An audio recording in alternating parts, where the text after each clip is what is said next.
going to talk about is actually what we did in the last 2 years of research, trying to understand actually things that are very similar to what Elon presented, and that's the interactions between action and sensory feedback.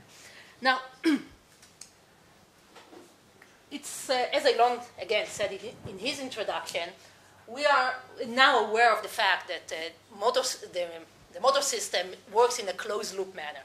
I mean, there is action, there is a corticospinal information that is transmitted from the motor cortex to the muscle, bringing motor command to the plant. At the same time that this information is delivered from cortex to muscle, there is ascending information that delivers sensory information regarding the ongoing motor state. And what people, not only us, but people all over that are trying to understand how voluntary movements are being generated, what they would like to understand is how interactions between these two pathways, the descending pathway and the ascending pathway, how these interactions are actually help in controlling and performing accurate movements. And I think it's actually one also has to ask is how can we study these pathways? How can we separate between, in such a closed loop system, how can we separate between the descending and the ascending pathway? And the second is what happens when these pathways are damaged. Now, for most people that are working on the motor system, I mean, we all know that the motor system is composed of multiple sites, multiple centers, including the cortex, M1, premotor areas, sensory areas, basal ganglia, cerebellum, and spinal cord. But for most studies, people are focusing on interactions between M1, the primary motor cortex, and the spinal cord. And the reason why we focus on these interactions is because we know that when this pathway is interrupted, I mean, we are incapable of performing voluntary movements. So usually what people are doing is, this is just a figure that I found from the work of Tobias von Hofer, of the pyramidal neurons in the mouse cortex, but it's actually very similar in primate brain and I think also in human brain, in terms of that we have the cortex, we have multiple neurons. What we are doing is we record extracellularly, we insert electrode to near pyramidal neurons and we record the activity. And the idea is that we are trying to correlate between the activity of usually motor cortex. Most people that are working on the motor system are recording activity of motor cortical neuron, and at the same time they record the behavior, the motor behavior of the monkey. In this case, this is the torque the monkey is generating. And we're trying to find correlation between the activity and the motor behavior, and trying to understand what are the relationship, how information is of our motor-related information is represented or controlled by the motor system. Now, for us, what we did is, so far, we were looking at the activity of the motor cortex and the spinal cord, while monkeys are performing RIS task. Okay, this is an isometric RIS task. The monkey was presented, I mean, with a trial onset signal, then a visual cue came on, tells the monkey, okay, this is the target you'll have to make movement to. Then a go signal arrived and the monkey generated an appropriate torque. Okay, there was no real movement in this task, but the monkey was generating a torque that shifted the cursor from the center position to the cued target here. He had to maintain the cursor within the target for some hold period and then go back to the center position and got a reward for that. And what we were mostly asking is what are the relationship, what are the correlation between the activity in the primary motor cortex and the spinal cord during preparation and execution of voluntary movements. However, we have evidence that M1, that the primary motor cortex, is not only about output, is not only about controlling muscles and sending what we call the descending motor command, but also there is a lot of sensory-related information that exists in the motor cortex. And I will give you 2 examples for this. I mean, we are not the first one to describe this, but it will give some idea of what information, what sensory-related information is represented in the motor cortex. And this is the first example from the work of Itai Asher that was a postdoc in the lab a few years ago. And what he did, Itai didn't look on single cell activity, he looked on population signals. He looked on local field potential that presumably actually reflects the synaptic input that arrives to a cortical area. and he looked at multi-unit activity, which is sort of the local spiking activity. And he recorded activity in the motor cortex, LFP in blue and the MUA here in red. And what he found that if we look at different events, the trial onset, target onset, or torque onset, which is actually the movement, you can see that there is a clear evoked LFP, evoked potential, in relation not only to torque onset, to movement, as we expect from the motor cortex, but there is a clear evoked response to the visual cue. Okay, so there is, even though we are talking about the motor cortex, we have a clear visual responses seen both in this case, we see it clearly in the LFP. What was interesting about these visual motor cortical visual responses was that they were context dependent. A visual cue that didn't carry information about the movement produced only a very slight response. And in fact, we found that the context, the motor-related context of visual events had a great impact on motor cortical activity. And what was interesting, in fact, is that we found more frequently sites in the motor cortex where they had a clear evoked response to the visual cue than to the motor action. So the input to the motor cortex is largely driven by visual events as long as they carry information about the movement. So how do you know it's visual rather than preparatory? This is part, this is an early onset event. Well, I don't really know whether it's preparatory or not. But what I do know is I looked at the multi-unit activity as well. Okay, so the LFP tells us something about the input. It doesn't tell us something about the activity of the neuron. But when we looked at the multi-unit activity, you can see it only slightly here. The multi-unit activity was more related to the torque onset than to the visual cue. So the input was more related to visual event. I'm not saying that this is an early event that is driven by a visual cue. You can call it a preparatory activity or not, but this is a sensory reflection. This is a reflection of some sensory event that has a motor relevance. Is it decoupled from the time of the movement? Yeah, this is there is 1 second between these. I know, but it's decoupled or it's always one? Every time we plan movement, we start with... Yes, but then you'd expect to see this type of preparatory activity in the multi-unit activity. But I don't want to... I don't want to argue. This is a little bit of semantic. So if you have randomized the time... yes. The time between the visual cue and the motor and the torque onset, of course it's randomized. Yes, but it doesn't even say much whether it's preparatory or not. But I'll show you another example that may be a little bit more convincing, and this is from the other side. Not only that we have clear evidence for events, okay, there is a signature of events that are relevant for the motor. We also have events, we can see signature of sensory events. So while the monkey is performing, we are actually passively displacing its hand to the left and to the right. And during this the monkey is performing the task, and we are just making this very small displacement of the wrist, which caused what we call the passive wrist displacement.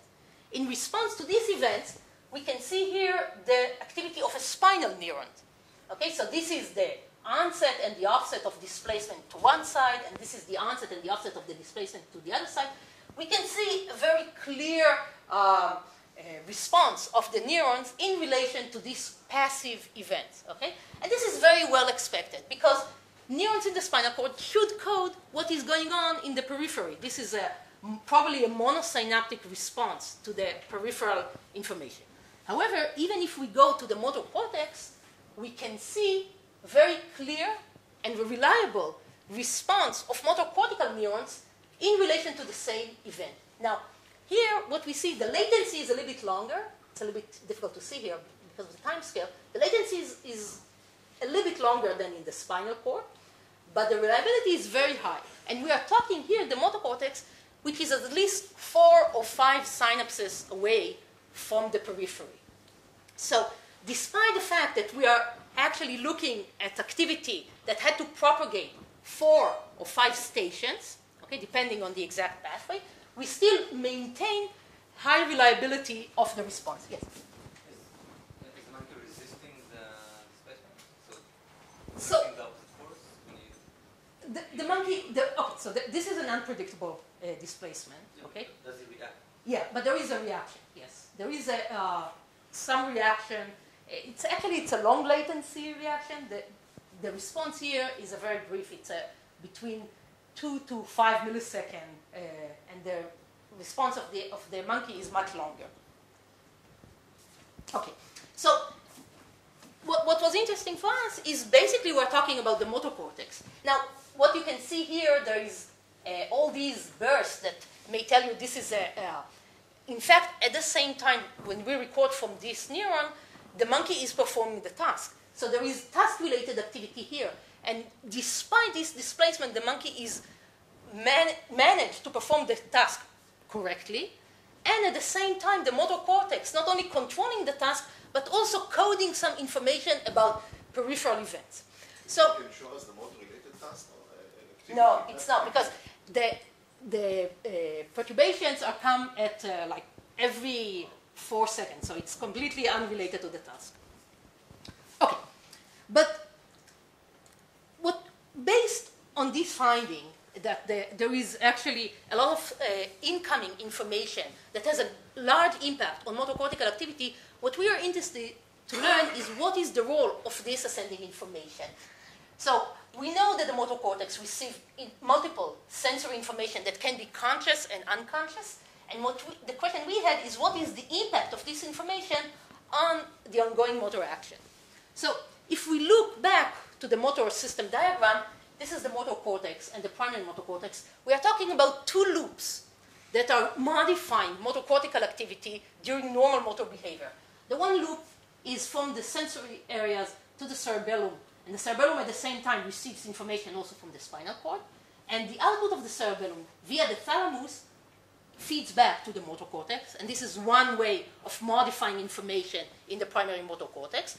We believe that this loop is responsible for temporal aspect of movements.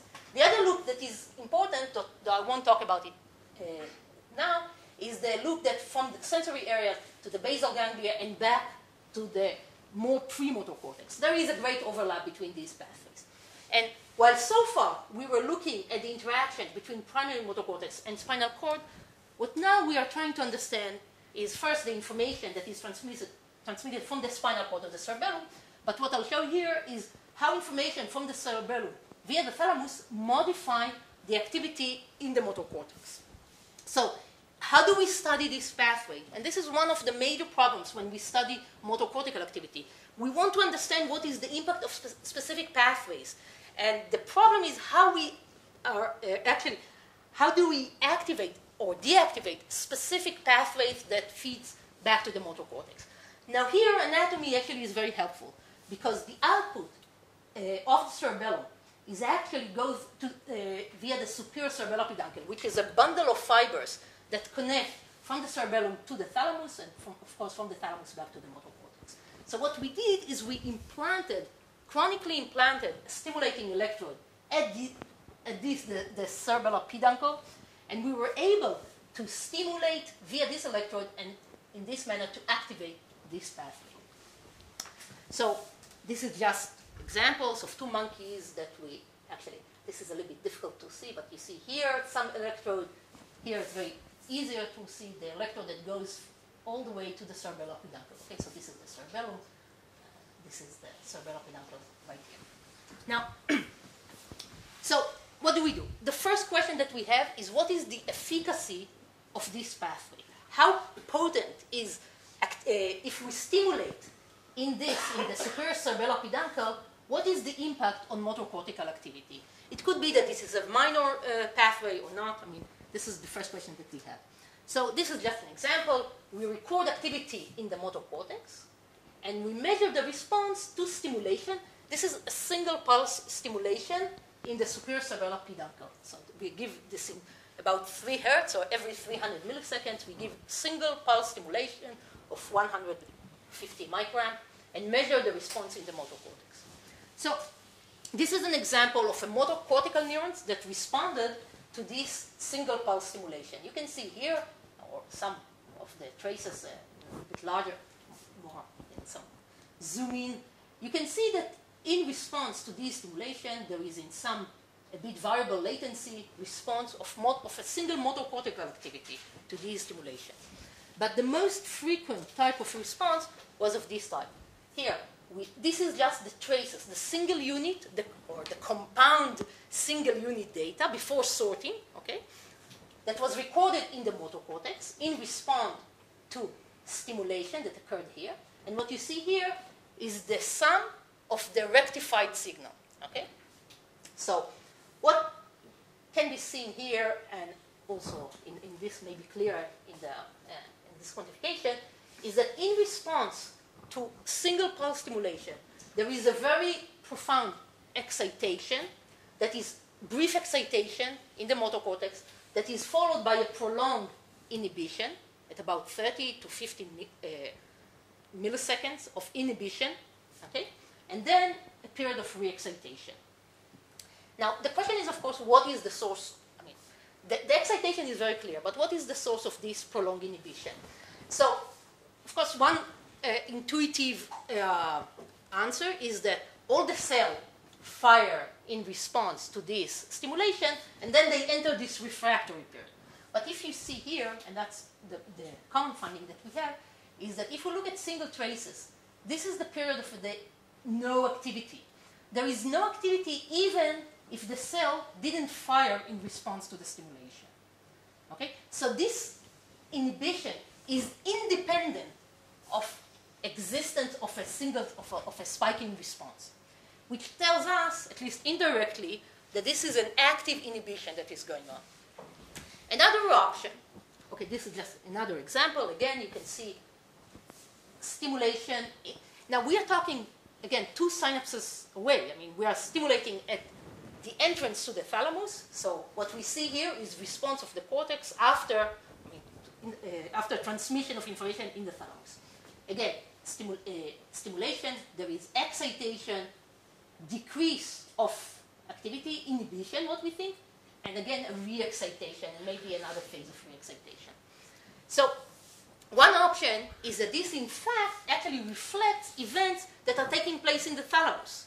Okay? So there is the excitation, inhibition, re-excitation is actually something that happens in the thalamus. So what we did is we recorded in the thalamus. So we put 2 electrodes, one electrode in the motor thalamus, one of them in the motor cortex, and again stimulated, and looked at the response of thalamic and cortical cells to this stimulation. This is an example of thalamic response. You can see it's earlier response as expected. Here again, we have excitation and a brief inhibition. Okay, so and you can see here in recording simultaneously from the thalamus and the motor cortex, the time scale of this, in this case, we cannot really distinguish between active inhibition and refractory period, okay, because it's a much shorter event. But this event has a completely different time scale than what we see in the motor cortex. The motor cortex, the inhibition is much more, is longer. So we think at a time where thalamic neurons are already firing at baseline level, the motor cortex is still inhibited. So our conclusion was that what we see in the motor cortex, this excitation inhibition, is a process that takes place in the motor cortex itself. This is an active inhibition that is not related to the thalamic input or to the refractory period. Did you stimulate the thalamus?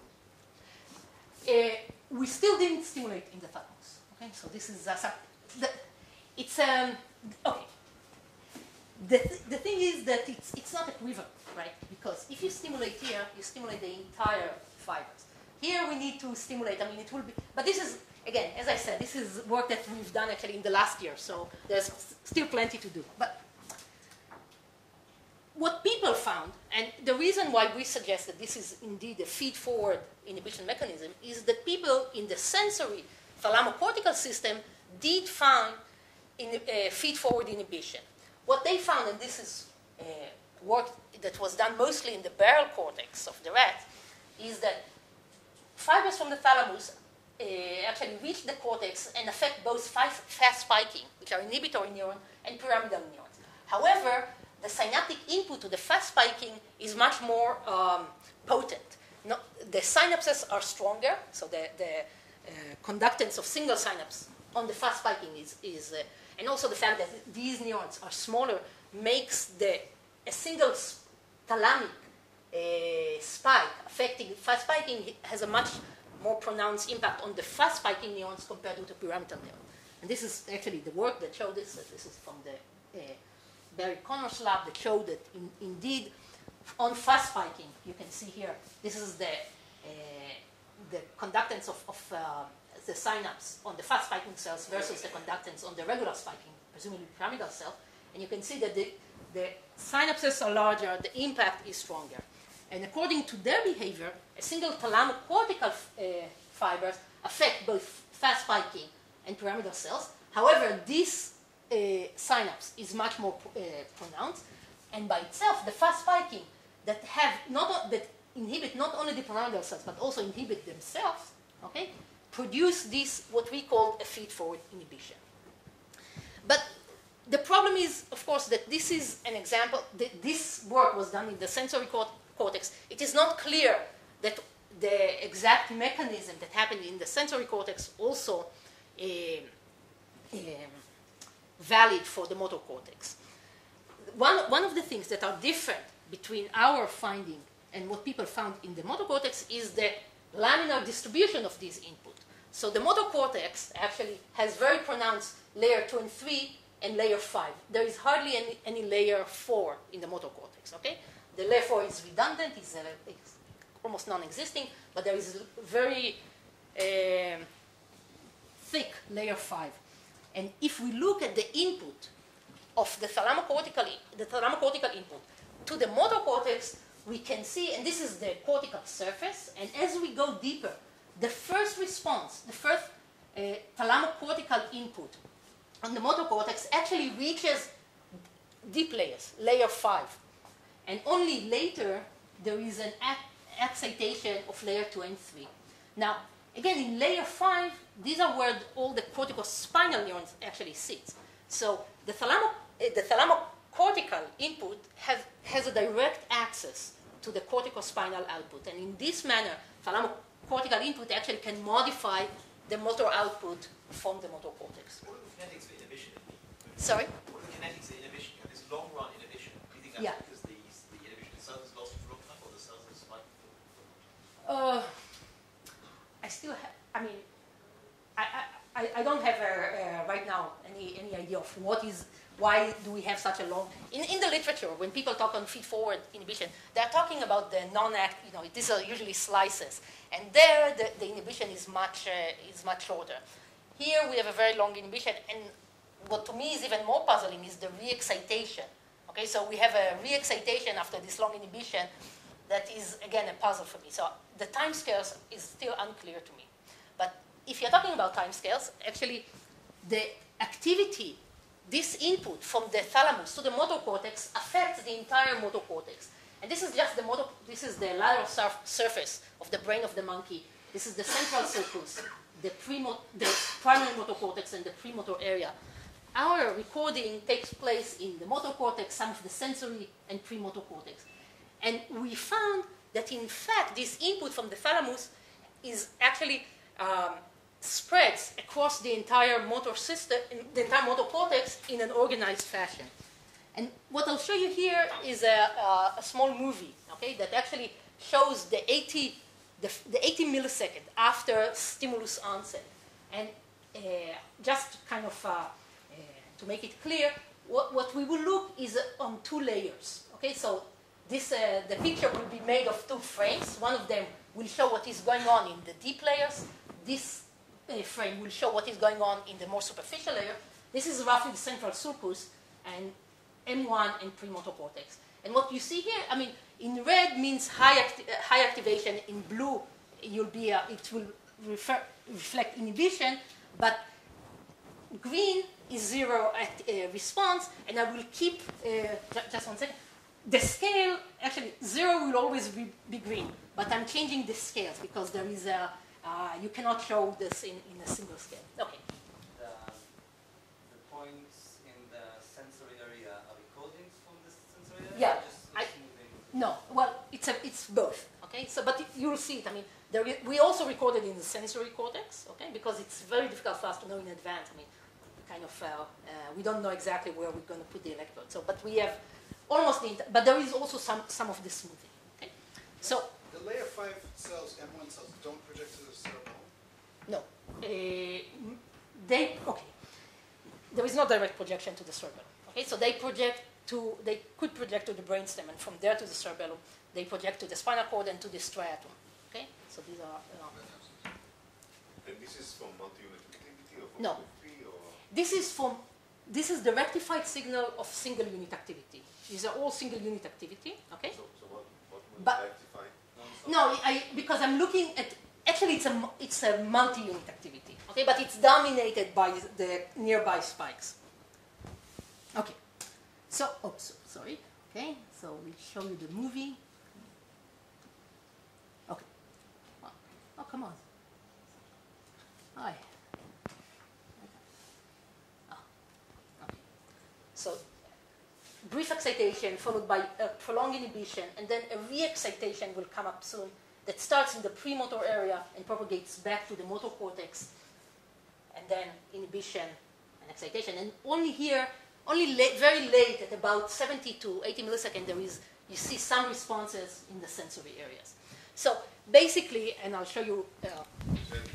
Sorry? Can you see it again? To see? Can you show it again? Yeah, of course.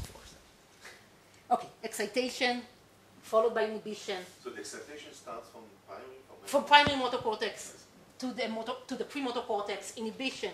Yeah, and actually, what I did also, I actually have some snapshots, okay, of this activity. So again, M1, this is 10 milliseconds, another 10 milliseconds. These are snapshots across the deep layers, superficial layers. You can see that the first response occurred in the primary motor cortex, and then it propagates to the premotor cortex and to more superficial layers. Then this response is being replaced by a very prolonged inhibition, okay? And the re-excitation starts in premotor cortex and goes back to the motor cortex. So there is some organization. And we are talking about, I mean, for me it was quite interesting. I'm talking about the response of a single spike, okay, of a single stimuli. Okay, we give a single stimulus at the output of the cerebellum, and there is this activity washes the entire motor and premotor cortex, and at the same time, the monkey keeps performing the task. And there's no impact on his performance, which actually makes you wonder what the motor cortex is actually doing. I'm like, all this activity going on, and the monkey is still working. But that actually brings us to what we wanted to do is what we wanted, in fact, so again, we are recording here, we are simulating here, we record here, and ideally, I would like to cut this pathway, right? I would like to cut this pathway and try to understand what is the functional implication of this cortical or cerebellar thalamocortical pathway on motor cortical activity. Yes? What percentage of sites, though, do you all see response? It's like, if you're in M1, it's 100% of the sites. It's like, it's all over. What is the scale of the, say, when you do isolate single units, what's the scale of the spike? Because maybe it's all over the place, but maybe it's small, and the rest of the neurons, or even the same neurons, the big responses are still taking care of the No, I mean, definitely. It's not like, obviously the monkey is able to perform the task properly, but there is response of excitation. These are all spiking, this is spiking activity. This is a large, in the first burst of the response is very clear, and in M1 neurons, it's in some cases it's a 1 by 1, but it's probably like 50% of the traces there is of the stimuli. You see a spiking response, and the inhibition is even more profound. Yes. My impression was that the first spike, the early spike, is usually one spike or so. Yes. But it's all over. But it's all the. It's one spike for all the neurons. I give it millisecond, and then you have 100 milliseconds. Okay, okay. Let's try to kind of. I think it's a very robust response. It's very clear. You don't even need to average it to see it online. But again, I mean, it's. obviously the monkey is performing the motor task, but what we wanted is to functionally cut this. Still have time? Yeah. Okay. What we wanted is what happened to the monkey when we cut this pathway, when the cerebellar thalamocortical is dissected. We cannot dissect it because it's a little bit irreversible and we don't like to do those things. So we use the method that actually HUJI is using every day, not every day, but in people. Once a week in people. And that is to actually produce a very prolonged stimulation in this pathway. And hopefully, during this stimulation, it's not clear what is the physiological implication of this, what we call deep brain stimulation. However, it clearly alters the transmission of information in this pathway. And the first question that we wanted to ask is, what happened to the behavior of the monkey? So, this is the radial torque. Okay, so the monkey is generating these movements, and we record the torque. And this is the radial torque. There is some unhappiness. You said that the task is not to generate a movement, but to generate torque. A torque, yes. This is an isometric task. The monkey this is the radial torque that the monkey is generating, and this is the go signal. This is, these are just many, many traces, 205 trials that the monkey generated this movement. This is the average, this is the standard deviation, and this is the reaction time, the distribution of the reaction time of the monkey in this case. Okay? Now, we can take 15, just to show a bit clearer, we can take 15 traces taken from here at random and show you the reaction time, the average profile, the standard deviation. Now, we start stimulating. As we start stimulating, two things happen. The clearest one is that the reaction times become longer. Okay? And the other thing is that the movement becomes more variable. So the monkey is performing the task, but the reaction time is slower. And that's the major impact. The other thing that we found, he managed to perform the task, but the movement, not the movement, okay, the torque that he's generating is more variable. We stop the stimulation, there is a washout, and immediately, and this is just after. It's not, we don't wait any period, we just record immediately after this stimulation, and the monkey goes back to normal.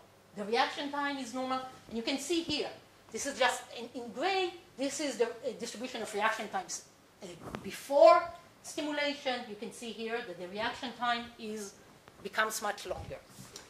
What function the activation seems to be? Sorry? What function the activation seems, because you're actually stimulating this part. So Yes. there will be a stimulation effect then. So why do you call it deactivation? Well, I don't call it, it's kind of, that's, okay, functional deactivation. When we say functional, it means we don't really know exactly what it means, but it seems that this is correlate to cases where people suffer from cerebellar ataxia. Okay, I'll show you in a second. Okay, it's clear. Okay, what is clear is that the transmission of information. This is very high frequency. We stimulate here during this time. We stimulate for 90 seconds or 2 minutes at 125 hertz of continuous stimulation. So, right, if you see long-run inhibition in N1, for instance, because of your stimulation, that's not a deactivation. That's not a deactivation. It's a pathway process. Deactivation. It's true, but my only point is that we interfere here with the normal transmission of pulses in this pathway, and the impact that we get. If this is just this is just behavior of what is going on, okay? If we go back to the literature, to Kandel and Schwartz, okay, back to the origin, we see that people that suffer from cerebellar ataxia, this is what happened. This is normal behavior, and this is, I didn't make this slide, it kind of looks very similar to our slides actually, and you can see here that the delay in the reaction time is actually a main characteristic. Then the movement itself is not smooth, it's more variable. If I go back to our data, in blue is the pre-stimulation, in red is the during stimulation, the average traces, and the standard deviation. All these are actually very similar to what people observed in people suffering from cerebellar ataxia. So the question is, what happens in the neuron? So this is just a quantification showing that, in fact, the reaction time during deep brain stimulation is higher compared to the reaction time just after deep brain stimulation. Okay, so green means that this value was higher than here.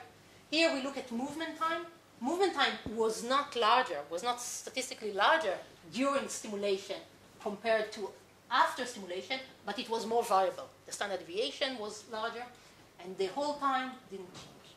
So we managed, using our a little bit coarse method, to replicate a very delicate impact, right?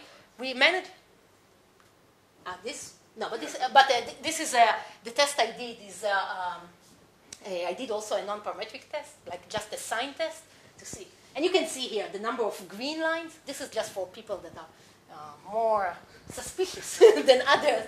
I put it in green and red, and you can see that there are only 4 cases, and the rest of the where reaction times increase or didn't change, and the rest of the cases the reaction time is there. We did many tests. Okay, I mean I'm very, and I think it was convincing in the single traces data. But so what happened? I mean, what happened to the motor cortex during this time? Now, of course, again, we would like to see what is going on to neural data during the deep brain stimulation. However, I will not show it right now here. And the problem is that because it requires a lot more analysis. During stimulation, the stimulus artifact is so much larger. But I will show you what we think happens. Okay? Data-based hypothesis. This is better than what I've seen here in the last 2 days.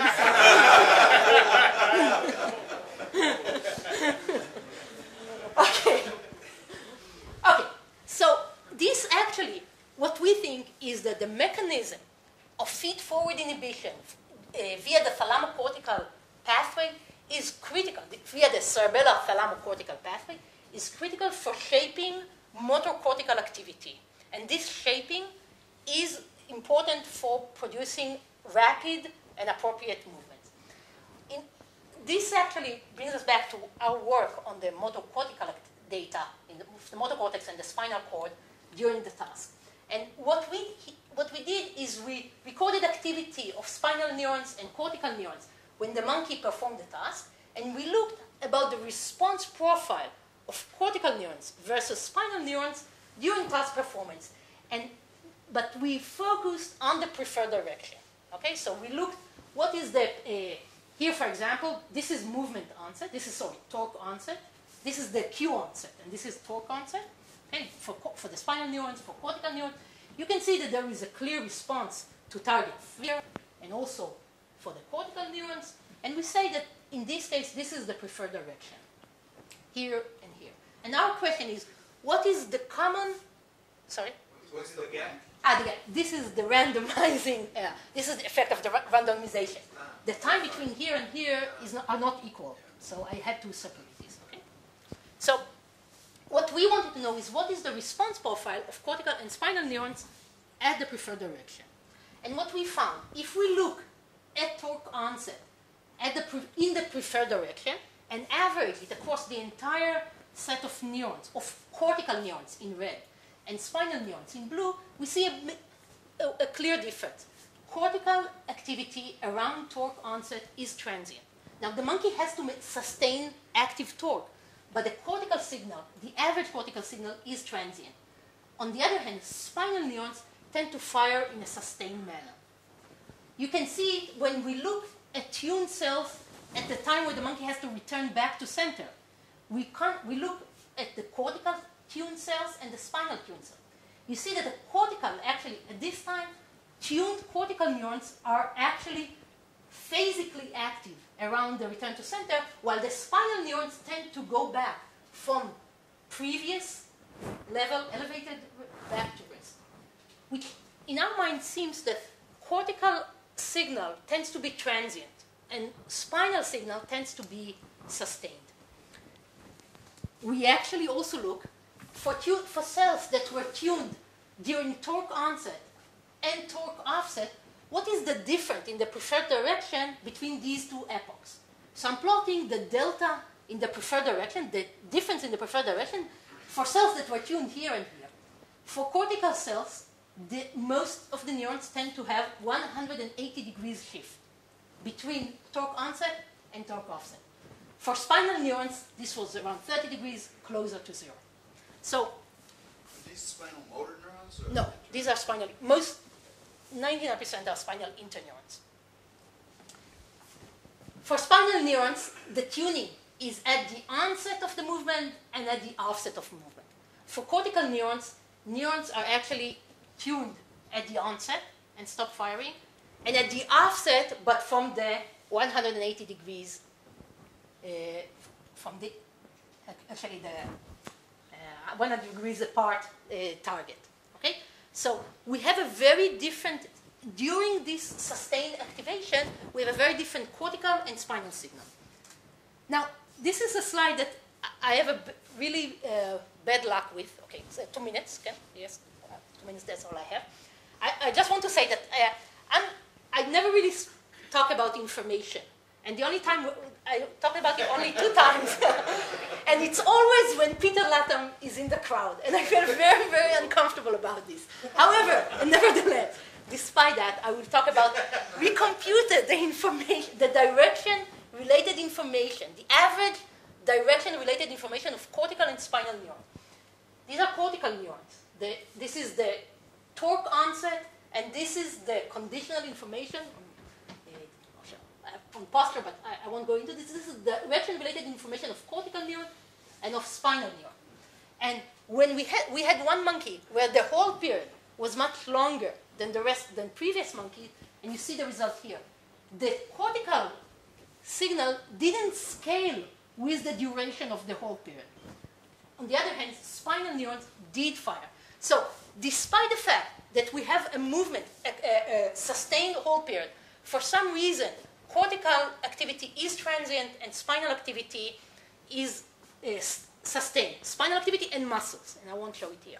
So, in our, currently the assumption is that we have is that the way sustained input, during this sustained activity, there is ongoing sensory information that hits on the motor cortex.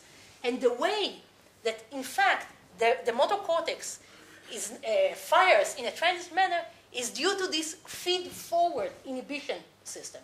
So the thalamocortical input actually is the one that is responsible for shaping the sustained input the motor cortex receives during movement into a transient firing of these cells. And this shaping, this transition is important for proper timing of information. Sort of the thalamocortical input actually gives the motor cortex a window of operation. And if without this window of operation, the movement becomes sluggish. It becomes delayed and sluggish. So just to conclude, what I said is that so far is that motor cortex integrates multiple sensory inputs that are relevant for movement. And again, this is visual and sensory input, all of them that are relevant for movement are being integrated continuously by the motor cortex. The cerebello-thalamocortical pathway provides a feed-forward inhibition of cortical activity. Interfering with transmission of information in this pathway induces, presumably, ataxic-like movements. Okay, we have to be careful here. Feed-forward inhibition, and that's sort of the hypothesis that we have, can act to shape cortical activity and thus to generate a transient cortical command during sustained motor action. And this signal is critical for proper timing of movements. So I'll just say the people that were actually did the work, and these are Yuval and Nofi are the alumni that Yuval, Nofi, Itai and Ran are the alumni. Uri Shalit, who is an IC student, did the information analysis, initial information analysis. Oren Cohen is the one actually that did the entire set of experiments, and we're talking about long sets of experiments of recording spinal activity, which I haven't talked about, and the thalamocortical system. Efrat Sherman is working with Oren, Michal Frankel and Ray Mittelman are now joining and doing some other aspect of the same question. I also need to thank Tzvi Israel, Eyal Raz, and Chagai Bergman that are really very helpful in this set of experiments, and my colleagues in Seattle. Thank you.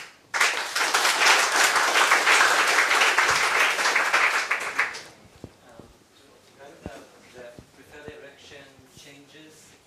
So what you report is essentially the same as what I would say that the direction, because the let's say the relation between the motor command or the motor direction and the cell is consistent, right? Yes. So in both cases, sort of the tuning was relative to the stimulus, not to the motion, right? In our case, the motion and the stimulus are always when you return, then but when you return, no. But the thing is that these are different. The target and the hand are opposite when you return. But what I'm saying is that in the spinal cord, the same set of neurons is active at the onset and at the offset of movement. No, and in the spinal, at the offset it stops. Yeah, yes, it stops, and they are tuned just because they stop. So the cells that are active, they decrease the rate, but still, you see the tuning because of this decrease of activity. In the motor cortex, you have two transient signals. Okay, you have one, the cells that fire at the onset of movement, and then at the offset, these are different set of cells. These are cells that will fire to the. But so if you move back and forth, so at the beginning of the movement, the cells for this direction are active, and at the beginning of the other movement, then the corresponding cells are active again. In the motor cortex, it seems like the same distinction between target and hand that Egon just made. That if you calibrate according to hand and not to target, then you have no PD difference. And related. I think it's these are different sets. Okay, again, I look at a cell and I say when this cell fires. So in the motor cortex, it fires in two epochs. One of them when the movement is from center out, and one of them is from out back to center. It's exactly the same movement, right? But it's either from in Elon's work they only look at the outgoing movements. What I do is I look at the outgoing movements and movement from the target back to center. So you look at this; it's exactly the same. Oh, but I agree. Okay, yeah. Okay, it's exactly this. Yeah, yes. I mean, if you look at the hand, it will be this. Yeah, it will be not. Yeah. And did you look at the spinal of the opposite? Whether when you move back, the spinal neurons then start. So the opposite spinal activate. Because the spinal sort of activate and then deactivate. Yeah. Because the opposite ones inactivate and activate. No, spinal neurons tend to increase the rate in all direction, but just to a different type of, to a different extent. Yes, yes. There is the excitation inhibition type of tuning is more typical in the motor cortex than in the spinal cord. Yes. Okay, thank you very much.